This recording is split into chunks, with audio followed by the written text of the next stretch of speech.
Okay, good afternoon everyone. So as I mentioned last time, the plan is to basically not prove any more results from chapter 6, but I still want to just tell you what the results are. Since they are not really used until chapter 13 or 16 or something, I don't see much point in spending time on proving them right now. Of course, by the time we get to those chapters, if you are interested, you can prove them yourself. So that's, yeah. But anyways, I'll just state what the results in chapter 6 are without proofs, and then we'll move on to chapter 7. And one of the reasons for doing that is because it is all very geometric in flavor. So since we already started talking about the perfect matching polytope, we might as well talk about all the other geometric creatures arising from the study of perfect matchings. So, well, one result that is not too difficult to prove, this still pertains to the perfect matching polytope itself. You may have noticed that when proving Edmonds' theorem, we did not assume the graph to be matching covered. In fact, if I'm not mistaken, Schreiber's proof actually explains why you can assume the graph to be matching covered without using the word matching covered. I mean, if the graph is not matching covered, then basically some edge doesn't appear in any perfect matching, and therefore it doesn't appear in any convex combination. It will always be 0, and then you can basically finish by induction, by removing that edge. So anyways, that's basically how you deal with, if you want to reduce, you can actually reduce to matching covered graphs and then just prove the result for matching covered graphs. But I did not take that approach because Lucchesi-Murthy don't really take that approach. Okay. But anyway, so this result is about the perfect matching polytope with respect to matching covered graphs. I mean, in some sense, if you want to understand the perfect matching polytope, it suffices to focus on matching covered graphs. That's a qualitative statement that is generally true for any problem relating to the perfect matching polytope. So let's say G is a matching covered graph, and let's say X is a vector in the edge space of G, and let's say C is a tight cut, and G1 and G2 are the C contractions.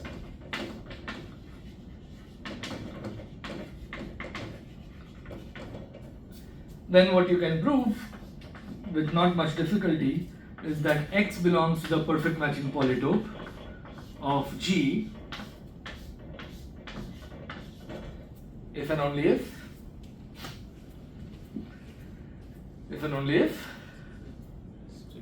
the restrictions of X to G1 and G2 belong to the corresponding perfect matching polytopes.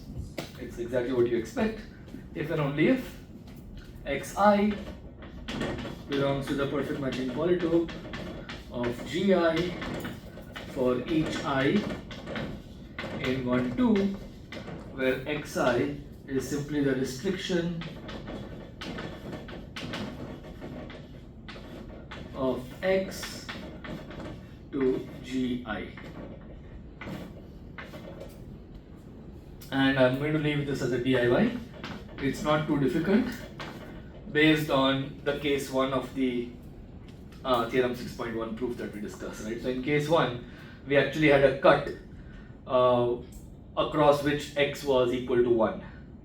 And then we took the restrictions and then we finished the proof in that case, right?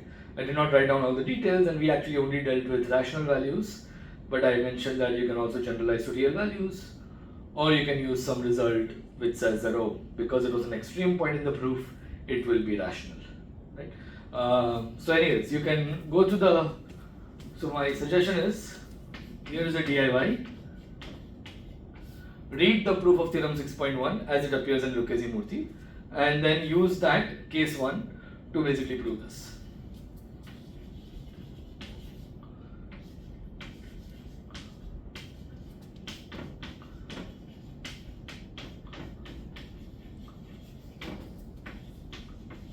And prove the following.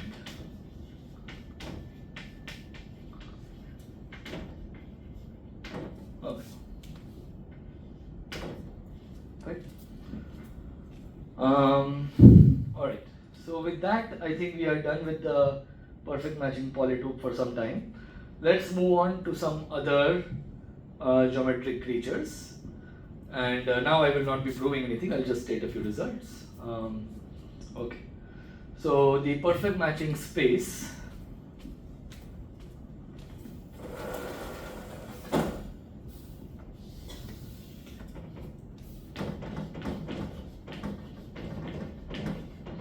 also known as the matching space in the literature.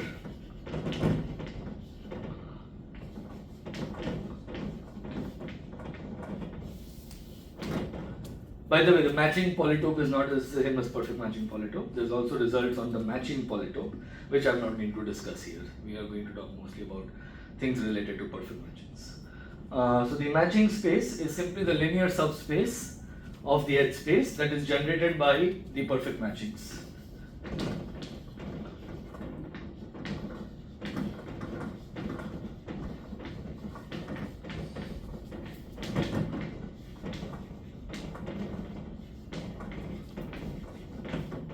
Generated by, well, technically speaking, the incidence vectors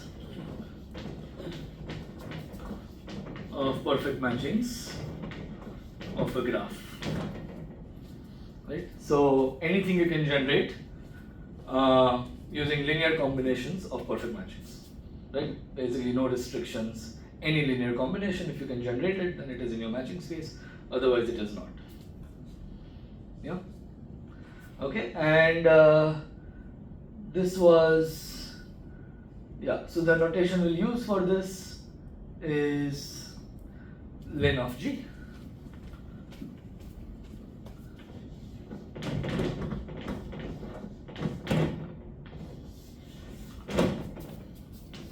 I may sometimes just call it the linear space, because if I write len, then I'm tempted to say len.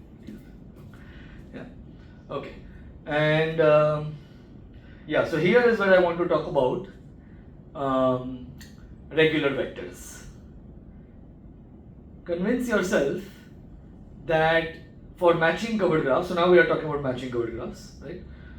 Convince yourself that if you have a tight cut, what does that mean? That means that only one edge is used in the perfect matching, in any perfect matching from that cut. Then convince yourself intuitively at least that in any element of the linear subspace of the len of G, across every tight cut the sum has to be equal.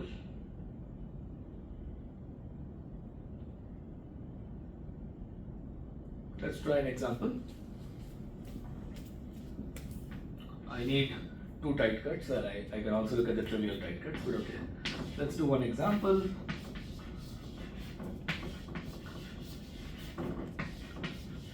Okay, fine, 3 tight cuts, why not? Well, no, too much. Let's make it smaller.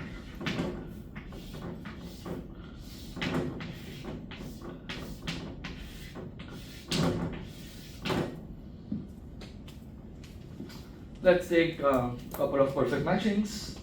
Maybe I'll take 3 perfect matchings, why not? I have 3 nice colors. Okay, well, this is every perfect matching basically looks like this. This is one perfect matching.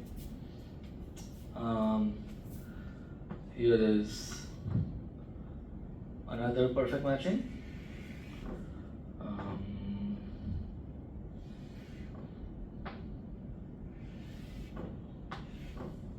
Okay, and let me take a third one. Let me take a perfect matching beneath this edge, and let's see, let me do some repetition. Can I repeat some edge? Yeah, I can repeat this edge if I want. Okay, then I have to match this one here and this one. Can you all check? Are these 3 perfect matchings? Yeah. Now consider some combination, some linear combination of them. So let's say I'll take 5 times m1 minus I can use minus, why not? 2 times M2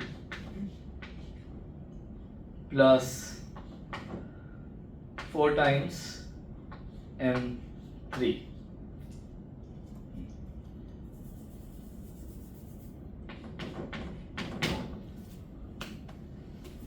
Of course, I should technically write chi M1, M2, M3. I'm not going to do that. Yeah. Okay. Can you calculate this?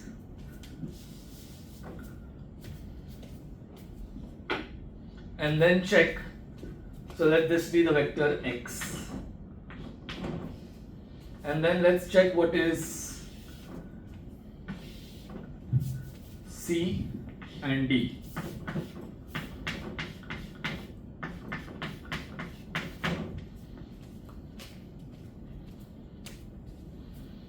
Will these be equal or will they be different?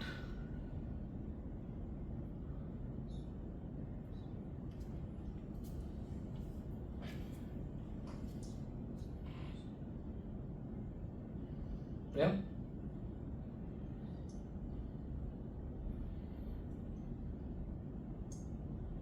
Same, right? Everybody agrees? X of C is equal to X of D. The sum across the cut C is equal to the sum across the cut D. This is what we call a regular vector. So a regular vector is one in the edge space of a matching covered graph such that the sum across each tight cut, trivial as well as non-trivial, is the same. Also check across a trivial cut. Take a trivial cut. Do you agree that the sum is still the same? X of F. Yeah? Right? Okay. So, therefore, a regular vector, or let me call it R regular vector. Now,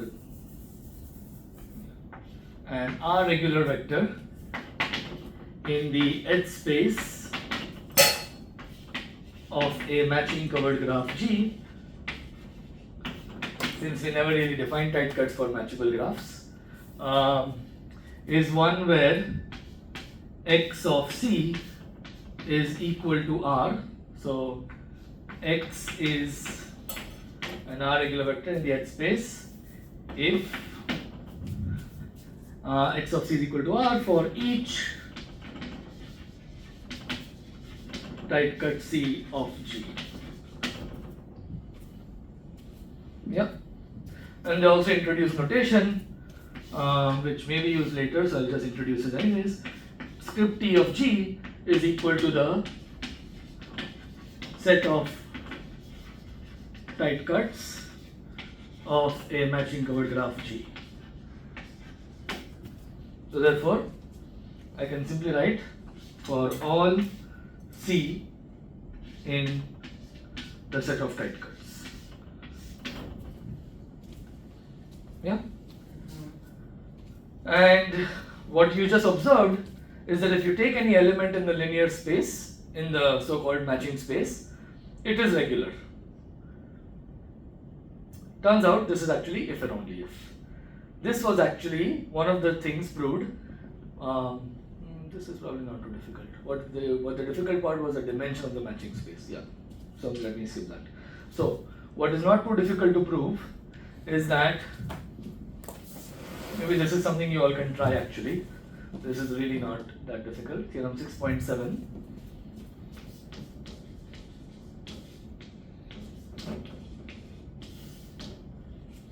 I think you can use Edmonds' theorem to prove this. G is matching covered. X is in the edge space. Then X belongs to the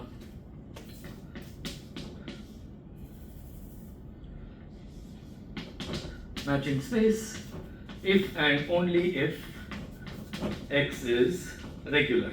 I never defined regular. Regular means it is R regular for some real number R. X in the edge space of a matching covered graph is regular if it is R regular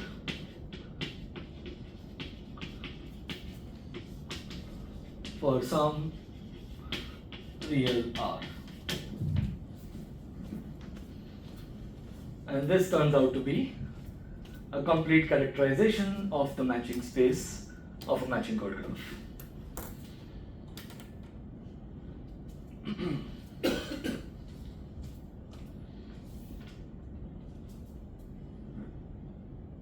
Yeah, so for now I'll just call it as I'll just say TIY. The proofs are there in Lucchesi-Murthy, but I don't think the proofs are particularly difficult. Once you have Edmonds perfect matching polytope, I think it's pretty straightforward to prove this. Give it a shot. Yeah. In particular, this convex polytope, perfect matching polytope, there also every vertex is every vector is regular. In the perfect matching polytope, That is also yes, every vector will be regular. That's right. Yes, for the perfect matching polytope of a matching covered graph, it will indeed be the case that every vector is regular. In fact, you can generalize the definition of tight cut to matchable graphs, and the statement will still hold. For any tight cut in a matchable graph, definition is same. Each perfect matching meets the cut in exactly 1 inch. Then it should be, in fact, it will be regular. Should it be one regular? It should be one regular, right? It will be regular with R equal to 1, because all the alphas add up to 1. So in fact it will be one regular. Yeah. For the same reason that the sum at each vertex, because of the degree constraints, you now have the tight constraint, the tight cut constraints, which will also say that x of c is equal to 1 for each tight cut. So the reason is actually the same. Yeah. Yeah. In fact, one of the things I did is I actually defined regular vector wrongly a couple of lectures ago. I called it just for the trivial tight cuts, but then I noticed that they actually use this definition. Right. Okay. Good. Okay, but what was a major open problem? So this was actually not too difficult. What was really non-trivial was to figure out the dimension of this subspace, right? And in SGT you have figured out dimensions of certain subspaces, like the cycle space, the bond space. So in the same sense, what was not known was the dimension of this subspace, right? And that was actually the result proved by Edmonds, Lovász and Pulleyblank. So the ELP 1982 paper, its main contribution was actually figuring out the dimension of this, right? So I'll just state the result. This is non-trivial. Theorem 6.13.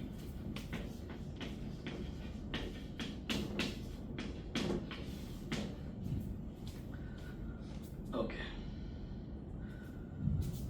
The dimension of the matching space of a matching covered graph G is, and turns out the number of bricks play a role here. It is m minus n plus 2 minus b.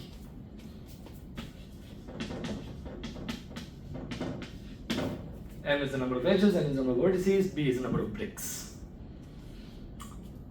Right? And so as you can imagine, to prove this you need to think about a tight cut and see what happens across a tight cut, and then you also need to solve the dimension problem for bricks and braces. If you solve the dimension problem for bricks and braces, or more generally for bipartite graphs and bricks, then to reach this point you now need to understand what happens across a tight cut. And these are all the things that are discussed, but the proofs are somewhat lengthy and it will take a while, so I thought I'll just skip it for now. Right? But if you're interested, you can give it a shot. This was proved by Edmonds, Lovász Pulleyblank, 1982. This is actually interesting, and also by Naddef in the same year, it seems. I have not actually looked at this paper, I should look it up. Yeah.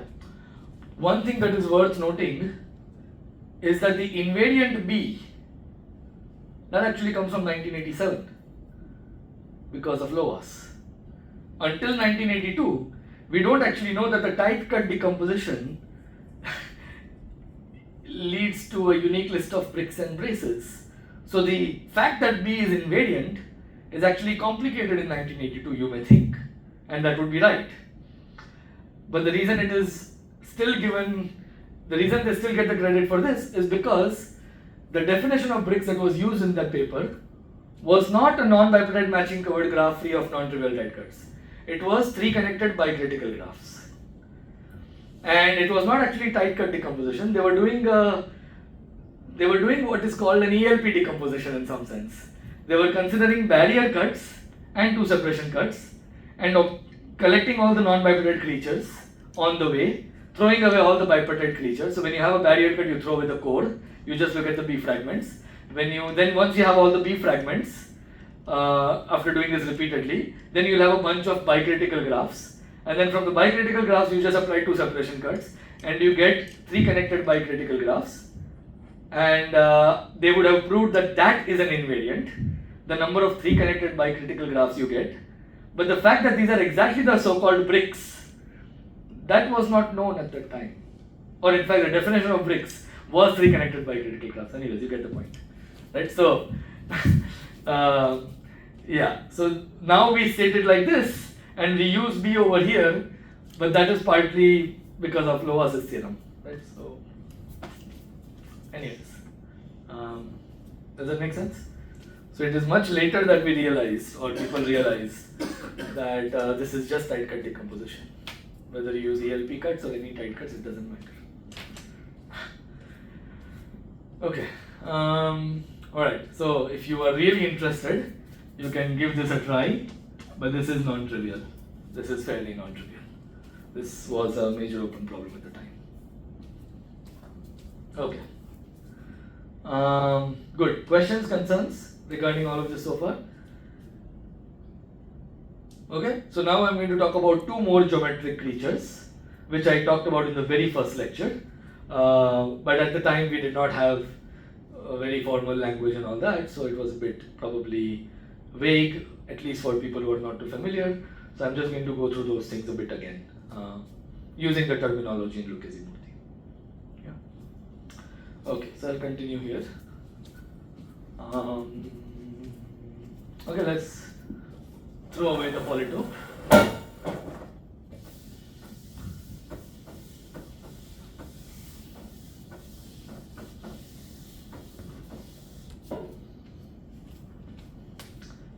Okay, so the next geometric creature is the so-called perfect matching integer cone, which is a set of all non-negative integer linear combinations of perfect matchings of the graph.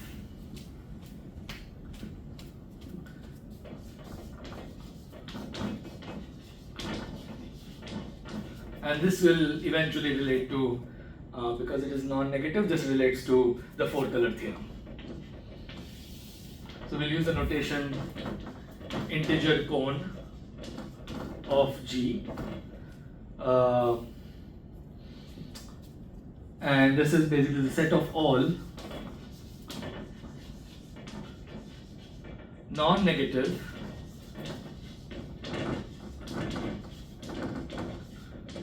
integer linear combinations of perfect matchings of G. You can assume G is matching covered. So for example, this one, is it as written? If I write it like this, of course what is not clear is that maybe the result I get can also be written without negative coefficients. That's possible. But if the way I've written, it's not very clear whether it belongs to the cone or not. But it is possible, of course, that whatever vector you get here can actually be written using just non-negative integers. I don't know. Of course, if you see a negative number, then it's not possible in X. But if X turns out to be non-negative, it might still be possible. Right? And at this point, I want you to observe that the 4-color theorem This is what we discussed in the very first lecture. The four-color theorem, Tate's version, can be written using this language for a 3 graph. A 3 graph is a 2 connected 3 regular graph, the standard definition of R graph. So I want to state the four-color theorem for every 3 graph. Oh, maybe I need it to be plane, right? Planar. For every planar 3 graph. And just to remind you, 3 graph is nothing but 2 connected 3 regular graph, as per the standard definition of R graphs, which is not the same as the definition used by Lucas and So the four-color theorem is the same as saying that for every planar 3 graph, blah should be in terms of the integer cone. Right? Okay, if you have figured it out, raise your hand and I'll come and talk to you.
Anyone else?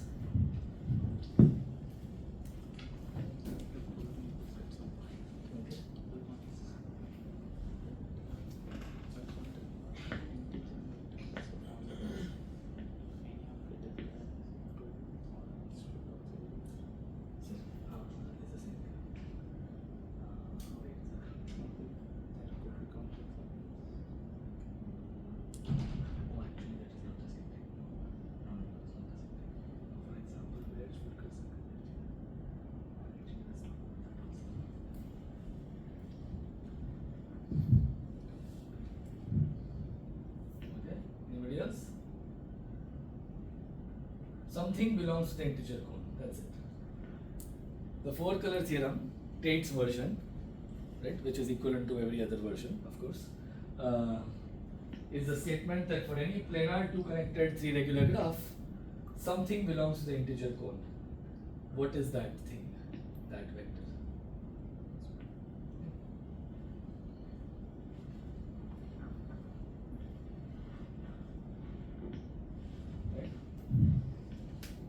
Tate's original version says, well, as we discussed in SGT, is that the graph is 3-edge colorable. We say that the graph is 3-edge colorable. Well, if the graph is 3-edge colorable, what does that mean for the integer cone?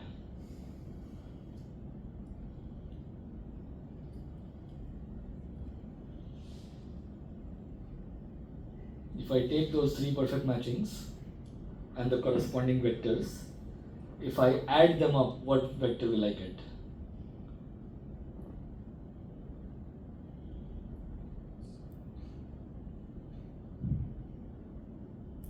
It's a 3-edge coloring, so every edge will belong to exactly one of the 3 perfect matchings.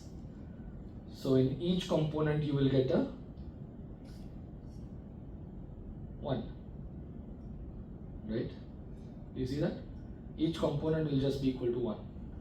And observe that this is actually equivalent. If I tell you that the all ones vector belongs to the integer cone, then it actually means that there are 3 disjoint perfect matchings. There is no other way to generate the all ones vector using non-negative integer linear combinations of perfect matchings. Right? Because it's non-negative integer, you have to basically take 0, 1, 2, etc. Right? And the moment you take 2, you can't get rid of the 2 because it's non-negative. So your only choice is to multiply one perfect matching by 1, another by 1, third one by 1, add up and get the all ones vector. So that's basically what it is. This is simply saying that the all ones vector belongs to the integer cone of G. Convince yourself that this is the same as saying the graph is 3-edge colorable.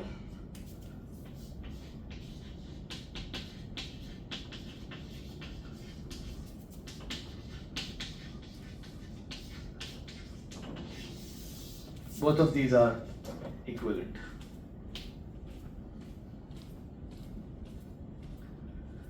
Right?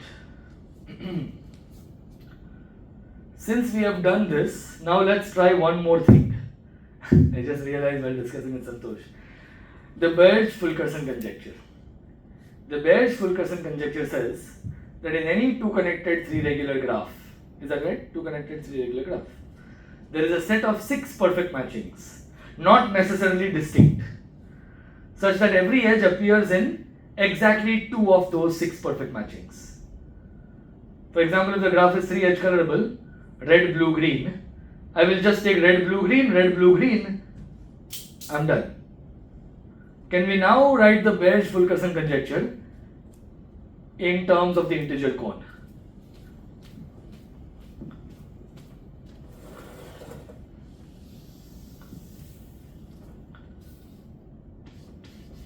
Baird-Fulkerson conjecture.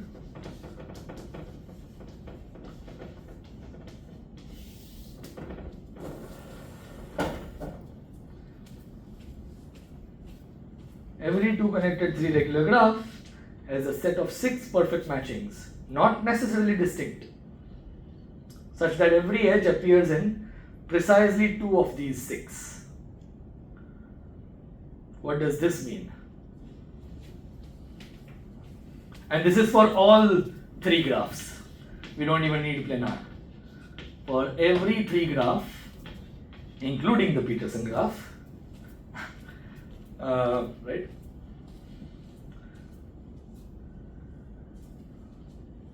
Something belongs to the integer cone.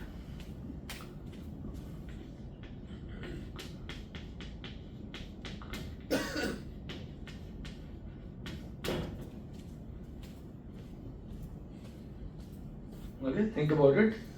If you have any ideas, let me know. I'll come and talk.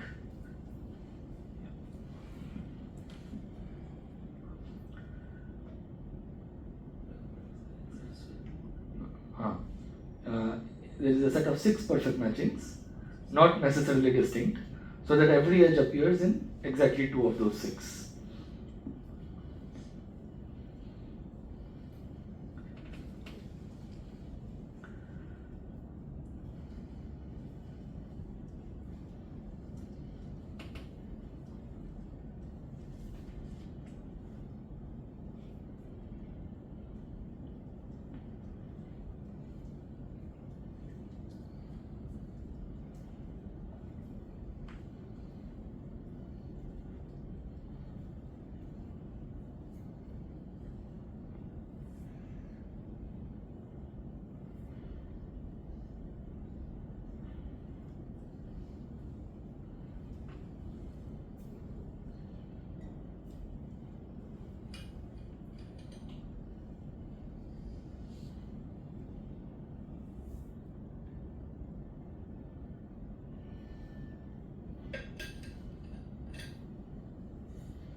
Yeah.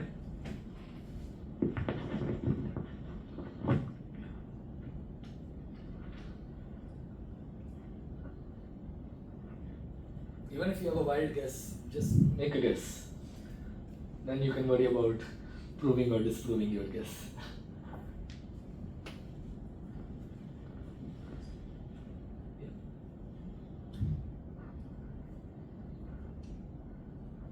Supposing you have such a set of 6 perfect matchings, then what can you say? What vector belongs to the integer cone?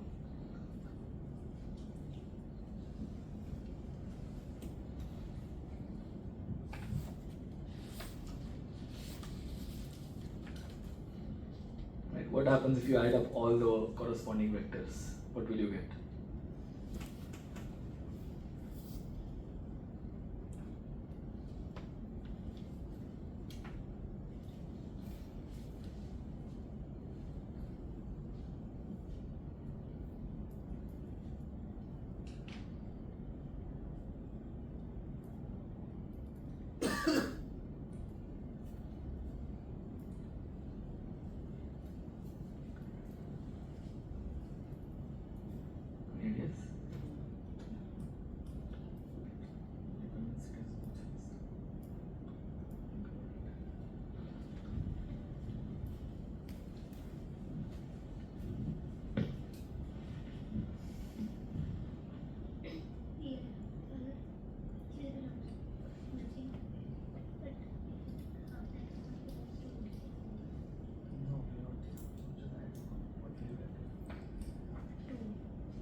So, what is quite clear is that if you have 6 perfect matchings, right, not necessarily distinct, such that every edge appears in exactly 2 of the 6, if you add up the corresponding incidence vectors, one for each of them, even if there's a repetition, you have to add it twice.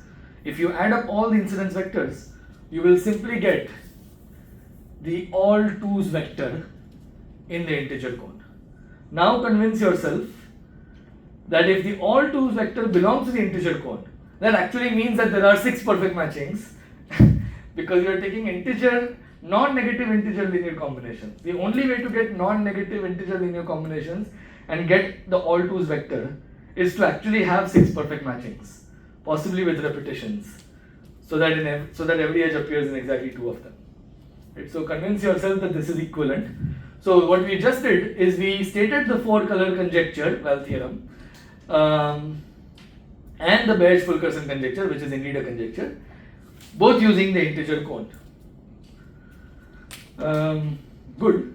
So what? It doesn't really make the problems easier to solve, at least as per our current state of the art. So it doesn't really help in that. What it helps in is in creating more problems. You can now consider, I'll use Lucchesi Murthy's language directly, you can now consider relaxations of these problems and see if you can solve the relaxations. Well, at least that will make you slightly happy. And that turns out to be true. So we'll now define the final creature. But before we go there, let's observe one thing. The all 2's vector does belong to the integer cone of the Peterson graph, but the all 1's vector does not. Right? Peterson graph, you take the 6 perfect matchings, you add them up, you will actually get the all 2's vector. Whereas it is not 3-edge colorable. Therefore, the all 1's vector does not belong to the integer, right? So, yeah. Alright. So what we will now do is we will indeed consider a relaxation. Instead of insisting on non-negative, let us just say set of all integer linear combinations. This is what Lovász did in 1979. Lovász wrote a paper where Lovász allowed all integers and introduced a problem called the matching lattice problem. and that was eventually settled. Oh, sorry, did I say Lovász? Sorry, I meant Seymour.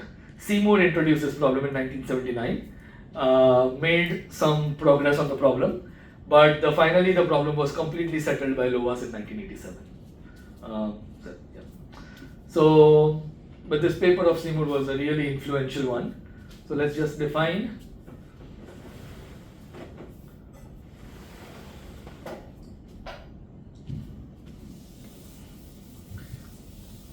the perfect matching lattice, also known as the matching lattice.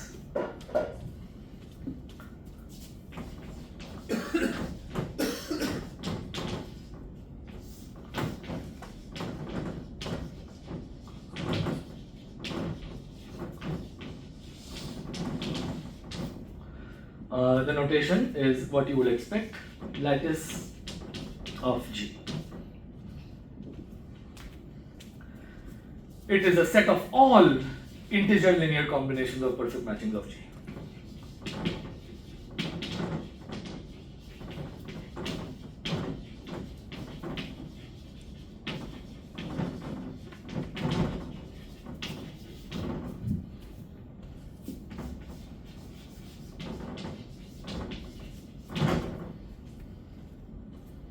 Yeah, and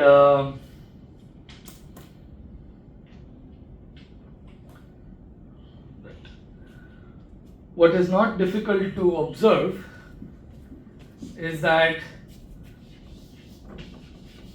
the lattice is a subset of the so-called linear space, also known as the matching space, intersected with the integer points.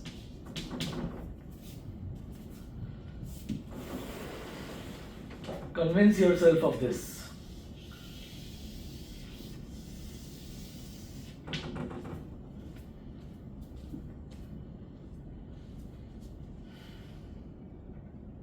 Right? So this allows you to take all non-negative integer linear combinations. Here we are allowing basically all linear combinations. So definitely if an element belongs here, it also has to belong to the linear space. But of course, because you are only using integers, what you will get will also be integral. Right? So therefore, it belongs to the intersection of those two. Okay. All right. And an exercise from the first lecture, repeating that, DIY from the first lecture. In the Peterson graph, we know that the all ones vector does not belong to the integer cone because it is not 3H colorable.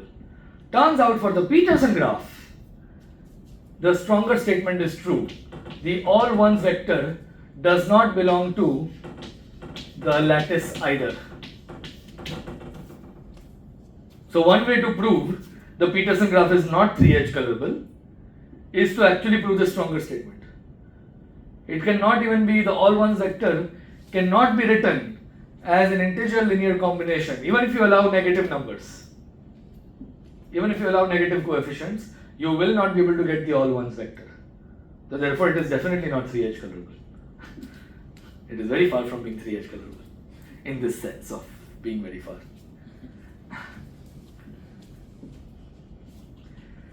And it turns out Peterson graph is the only brick with this property. It's the only brick up to multiple edges.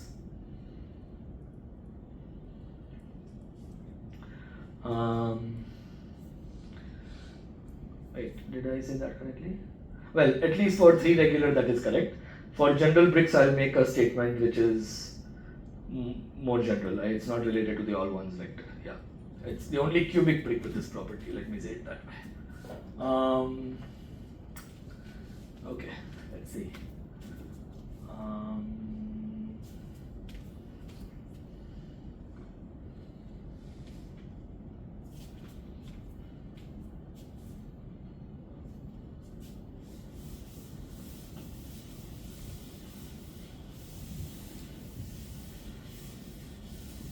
So yeah, we are about to finish this part, and then we'll move on to chapter 7. But I'll just state two results. One from chapter 6. In fact, let me state the result of Seymour. So Seymour proved something very interesting in the 1979 paper.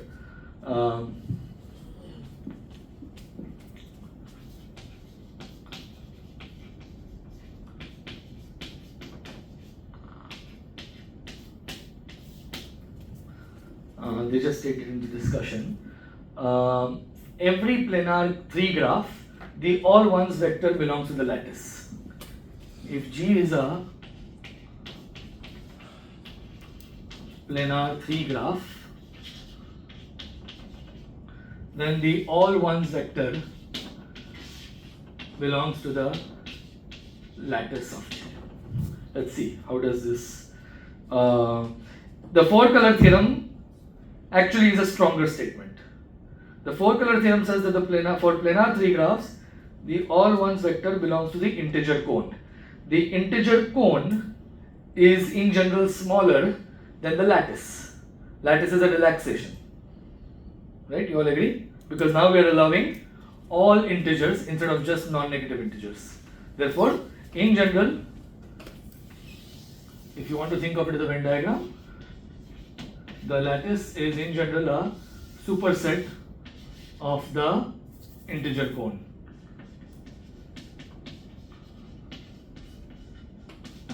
So let's think about this. 4-color theorem says that planar 3 graphs, all ones belongs to the integer cone. This statement is actually weaker. It says that it belongs to the lattice. So it may or may not belong to the integer cone. But the point is, if I am not mistaken, this is not a computer assisted proof. This is a proof you can actually read and present and all that. Yeah, I think so. I'll have to check again. Right? So it is a weaker statement. It's still impressive.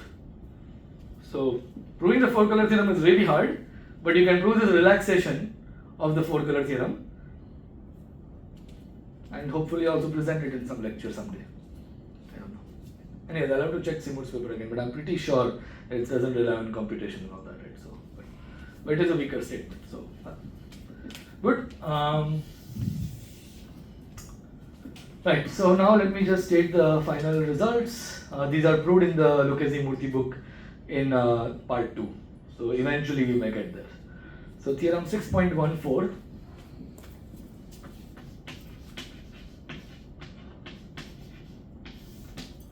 This was proved by Lovász in 1987. So just to give you an upshot, the big open problem was characterizing the lattice. Characterizing the integer cone is a rather hopeless problem, because if you can completely characterize this fellow, you would be able to get a short proof of the 4-color theorem. You would be, hopefully for shorter, you will be able to prove the Bayes-Fulkerson conjecture. So because these problems are so difficult, let us consider the relaxation. That's one way to think about it. So can we characterize the lattice? This was a major open problem, and as you would expect in matching theory, the problem reduces to bricks and braces. If you can characterize the lattice, the perfect matching lattice for bricks and braces, then you can actually characterize it for all matching code graphs. That is a true statement. So I will just state and of course, as you can imagine, it is a bricks case that is really hard. Braces are bipartite, they're easy. So the bricks result is the following. For any brick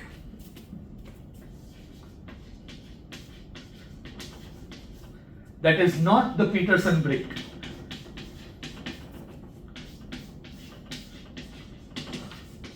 by this I mean it is not the Peterson graph up to multiple edges. It turns out that this is an equality. The lattice is exactly equal to the linear space, the matching space, intersection with the so-called integer lattice, just the integer points. Okay? So this is what Lovász proved. For bricks, except for the Peterson graph up to multiple edges, the points in the lattice are precisely all the points in the linear space. We already have a complete characterization, but you just have to take the integer points naturally because you use integer coefficients. So,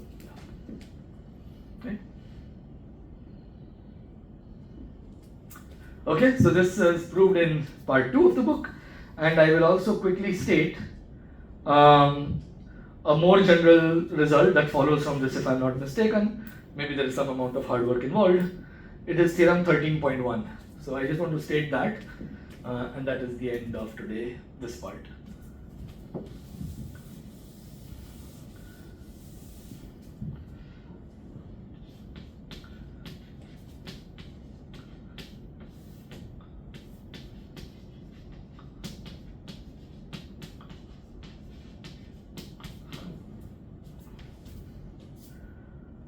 For a matching covered graph, these two are equal, except these two are equal if and only if the number of Peterson bricks is equal to 0. G is a matching covered graph. Then the perfect matching lattice of G is precisely the matching space intersected with these integer points if and only if the number of Peterson bricks in G is equal to 0. So you can imagine that this basically should be an easy corollary of this one. I don't know how easy, but yeah, definitely this is the harder part. Once you prove this, can't be too far to get there. Yeah? Okay, so this is basically what is proved in part 2 of the book. One of the main things that is proved in part 2 of the book is this result. And they also explain how to get this one from there. Yeah? But we are on part 1. Therefore, we will stop this story here. And we will go back to the perfect matching polytope related to some other geometric creatures. And eventually we will talk about solid bricks and solid graphs, whatever those are, and relate them to the perfect matching polytope. So we will do that in part 2 of today's lecture. Yeah? Thank you. Are there any questions or concerns regarding part 1? No? Okay.